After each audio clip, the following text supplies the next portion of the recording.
এই মশা যখন কামড়ায় মানুষকে, পুরুষ মশা কামড়ায় না মহিলা মশা কামড়ায়? বলেন পুরুষ মশা না মহিলা মশা? খালি মহিলা বলা যাবে না তো, মহিলা কামড়ায় তাহলে তো মুশকিল, বাড়িতে যা থাকবেন কেমন? আমরা কামড়াই, এই নিয়ে তো মারামারি শুরু হয়ে যাবে। মহিলা মশা বলতে হবে, মহিলা মহিলা বললে তো কাম সারা হবে। হ্যাঁ মহিলা মশা, হ্যাঁ মহিলা মশা। জি, বউ দেখে ভয় লাগে না আপনাদের?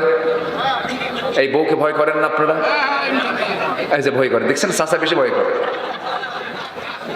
ভয় তারাই করে না যাদের বউ নাই। বউ যার আছে, বউকে ভয় করে না এরকম কোন লোক দুনিয়াতে নাই। বউকে ভয় করতেই হয়। তুমি কত বড় হুজুর আমার জানা আছে, বসো এখানে, কি ধমক মারে না? ধমক মারে না? স্ত্রীর কাছে স্বামী, স্বামীর কাছে স্ত্রী, এটা আলাদা একটা মাওয়াদ্দাত ওয়া রাহমা। আল্লাহু আকবার। সব জায়গায় বুজুর্গি চলে, বইয়ের কাছে বুজুর্গি একটু কঠিন। হ্যাঁ বইয়ের কাছে বুজুর্গি একটু কঠিন, কিন্তু তুমি কত বড় বুজুর্গ আমার জানা আছে, এই কথা বলে একদম কাইদ করে রেখে দেয়, কোনো উপায় নেই। তো মশা কামড় মানে হলো মহিলা মশা। কি মশা কামড়ায়? মহিলা মশা কামড়ায়। স্ত্রী মশা কামড়ায় আল্লাহ রাব্বুল আলামিন স্ত্রী মশার কথা এখানে বলেছেন। দেখুন কোরআন যে সায়েন্সের কথা বলে, পৃথিবীতে কোনো পুরুষ মশা কামড়ায় না, নারী মশা কামড়ায়, স্ত্রী মশা কামড়ায়। মশা কামড়ের মধ্য দিয়ে বংশ বিস্তার হতে থাকে, এটা পুরুষ মশার কাজ না, এটা স্ত্রী মশার কাজ। এরপরে মৌচাকে মধু থাকে, ওই মৌচাকের মধ্যে যে মধুগুলো ডিপার্টমেন্ট গুলো চালায়, এই মৌমাছিটা পুরুষ মৌমাছি না, স্ত্রী মৌমাছি, রানী মৌমাছি। কি মৌমাছি? রানী মৌমাছি। এদের মধ্যে কিছু ক্লাস আছে, কিছু আছে ওয়ার্কার, কর্মী মৌমাছি, পুলিশ মৌমাছি, রানী মৌমাছি। রানী মৌমাছির কাজ হলো মৌচাককে কন্ট্রোল করা, মৌচাকের কোনো মধু যেন জার্ম না হয়। কোন কর্মী মৌমাছি যখন মৌচাকে মধু নিয়ে আসবে ফুল ফল থেকে সংগ্রহ করে, তার পা চেক করার জন্য সেখানে অ্যাডমিনিস্ট্রেশন কিছু মৌমাছি আছে, প্রশাসনের কিছু মৌমাছি আছে, এরা দেখে দেখে নেয় কোন পায়ে ময়লা আছে, যে পায়ে ময়লা থাকে সেই মাছিটাকে এই পুলিশ মৌমাছিগুলো সব এক জায়গায় অ্যাটাক করে তাকে কামড় মেরে মেরে ফেলে দিয়ে বলে মানুষের জন্য ওষুধ বানাইছেন আল্লাহ তাআলা, এই মৌচাকে মধু কোনো ক্রমেই নষ্ট করা যাবে না। যেরকম সুবহানাল্লাহ। চিন্তা করা যায়? আল্লাহ তাআলার ফার্মাসিউটিক্যাল লিমিটেড না আনলিমিটেড? আল্লাহর ফার্মাসিউটিক্যাল কি? আনলিমিটেড। মৌচাকে মধু কত খাবা, খাও, পান করো। আমার বন্ধুগণ, সমস্ত রোগের ঔষধ ওই মৌচাকের মধুর ভিতরে আল্লাহ রাব্বুল আলামিন রেখেছেন। গোটা দেশের ডিপো হলো খুলনার কোন বনে? বলেন কোন বনে? এলাকাতে সবচেয়ে বড় ফার্মাসিউটিক্যাল কি, ঠিক আছে না? সবচেয়ে সুন্দর বন হচ্ছে মধুর জায়গা। এলাকায় মধু আছে না? মধুয়া কই? মধু দিলেন না? জি, আল্লাহু আকবার। ইসলাম বলছে, রাসূল বলতেছেন যে মৃত্যু রোগ ছাড়া সমস্ত রোগের ঔষধ আল্লাহ পাক এই মধুর মধ্যে রেখে দিয়েছেন। এবং জান্নাতে থাকবে 4টা নহর, এর মধ্যে একটা হচ্ছে মধুর নহর। কিসের নহর বলেন? মধুর নহর থাকবে। সেই মধু নিয়ে আপনারা থাকেন, সুন্দরবনকে বুকে নিয়ে লালন করে আপনারা আছেন। আপনার বড় বরকতময়, কিন্তু ওই মধুগুলো তো ঠিকই সুন্দরবন থেকে আসে, কিন্তু ওর মধ্যে ভেজাল ঢুকায় কে? বলেন কে ঢুকায়? মধুর কোনো দোষ নাই, দোষ কার? মানুষের। মানুষ ভেজাল লাগায়। আল্লাহ রাব্বুল আলামিন এই যে মৌচাকের মধুটা দেখার দায়িত্ব আল্লাহ পাক রানী মৌমাছিকে দিয়েছেন। আল্লাহ তাআলা রানী মৌমাছির কথাই বলেছেন কোরআনে, আনিত্তাখিদি মিনাল জিবালি বুয়ুতা। আনিত্তাখিদি, এখানে যারা আলেম উলামা আছেন এটা মুয়ান্নাসের সিগা। আনিত্তাখিদুনা, আনিত্তাখিদি মিনাল জিবালি বুয়ুতা। হে রানী মৌমাছি, তোমরা পাহাড়ের ধারে, পাহাড়ের নিচে, গাছের ডালে বাসা বানাও, মৌচাক বানাও, মধু প্রস্তুত করো। ফিহি শিফাউল লিন্নাস, আমি এর মধ্যে মানুষের সমস্ত রোগের ঔষধ রেখে দিয়েছি। কিছুই লাগতো না। এখন তো হসপিটাল বেশি হয়ে গেছে, রোগী বেশি হয়ে গেছে, ডাক্তার বেশি হয়ে গেছে, কিচ্ছুই লাগতো না। মানুষ যদি ইসলামকে মেনে চলতো, ইসলাম মেনে চলা মানে সে সুস্থ থাকা। বলি আলহামদুলিল্লাহ। আমরা তো মানি না। তাহলে স্ত্রী মশা কামড়ায়, রানী মৌমাছি মৌচাকের বাসা প্রস্তুত করে। এই কথাগুলো কোরআনে ১,৫০০ বছর আগে কে বলে দিয়েছেন? আল্লাহ বলে দিয়েছেন।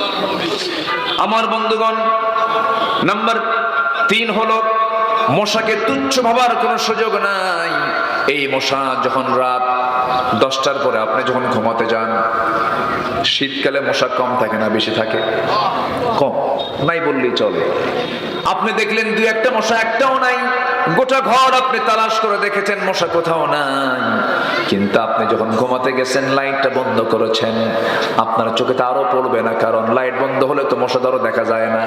কিন্তু আপনি লাইট বন্ধ করে যখনই ঘুমায় গেছেন, কোন দিক থেকে মশা আবিষ্কার হয়ে আপনার কানের কাছে এসে কি সুন্দর করে গান গায়, সারেগামা পাধানিসা, কি আছে না বলেন তো, গান গাওয়া শুরু করে দিল। তাহলে এই যে এই খুঁজে পেল আপনাকে কেমন করে? সায়েন্স বলতেছে ৭৫ ফুট দূর থেকে সে টের পায় যে এখানে একটা সলিমুদ্দি শুয়ে আছে। কত ফুট দূর থেকে?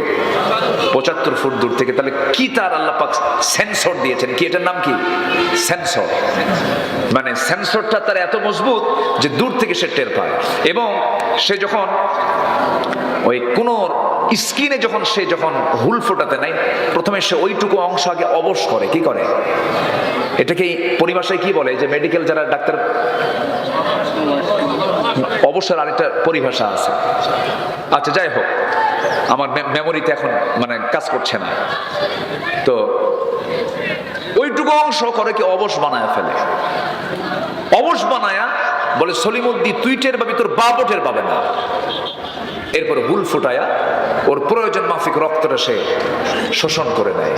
আল্লাহু আকবার বলবেন না? জোরে বলি আল্লাহু আকবার। তাহলে দেখেন, এই অবশ করার জন্য ওই মশার ওই হুলের আগায় এই ওষুধটা কে দিয়েছেন? আসতে বলে না, কে দিয়েছেন? আল্লাহ দিয়ে দিয়েছেন। আমার বন্ধুগণ, ওই যে মশা আপনার কানের কাছে এসে ভন ভন করে আওয়াজ করতেছে, এটা কিন্তু তার গানের কোনো আওয়াজ নয়, এটা তার 2 পাখার আওয়াজ। সায়েন্স বলতেছে তার যে পাখা নড়ায়, সে প্রতি সেকেন্ডে মনোযোগ দিয়ে শুনুন, প্রতি সেকেন্ডে সে তার পাখা 2টা নড়ায়। প্রতি সেকেন্ডে 500 থেকে 600 বার, 500 থেকে 600 বার সে তার পাখা নড়ায়। আজ পর্যন্ত পৃথিবীতে এর চাইতে দ্রুতগামী কোনো মেশিন পৃথিবীতে আবিষ্কার হয়নি।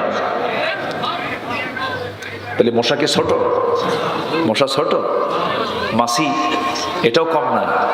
মাছির চোখ হলো 3টা, 2 দিকে 2টা, সামনে আরেকটা, চতুর্দিকে মুভিং আয়, চতুর্দিকে এরকম করে দেখে সলিমুদ্দি হামলা করলো কিনা। কোথাও যখন সে বসে, বসার সঙ্গে সঙ্গে তার 2 পাশে 2টা অ্যান্টিনা আছে, অ্যান্টিনা ছেড়ে দেয়, অ্যান্টিনার সামনে খাড়া করে রাখে। যখন কোনো চাপ, যখন কেউ হামলা করতে নেই, তখন অ্যান্টিনা সিগন্যাল দেয়, এই হামলা করতে তাড়াতাড়ি ওঠ। আল্লাহু আকবার বলবেন না? তার লাইফ সিকিউরিটি কে দিয়েছেন? আসতে বলবেন না, কে দিয়েছেন?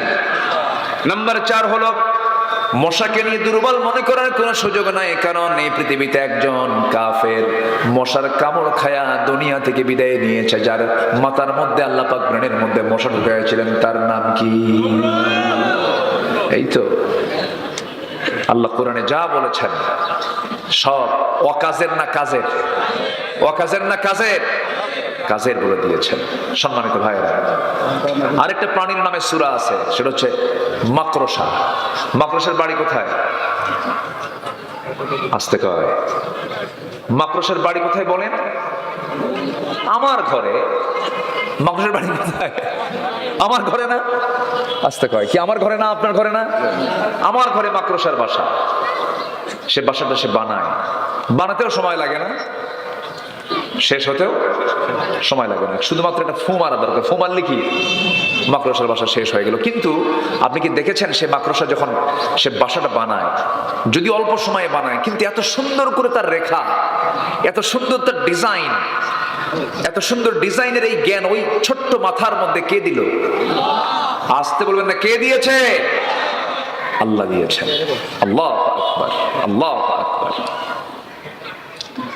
আমার বন্ধুগণ, আল্লাহ রাব্বুল আলামিন এই আনকাবুত নিয়ে কথা বলেছেন, মাসালুল লাযীনা ইত্তাখাযু মিন দুনিল্লাহি আউলিয়া কামাসালিল আনকাবুত ইত্তাখাযাত বাইতান ওয়া ইন্না আওহানাল বুয়ুতি লাবাইতুল আনকাবুত লাউ কানু ইয়ালামুন।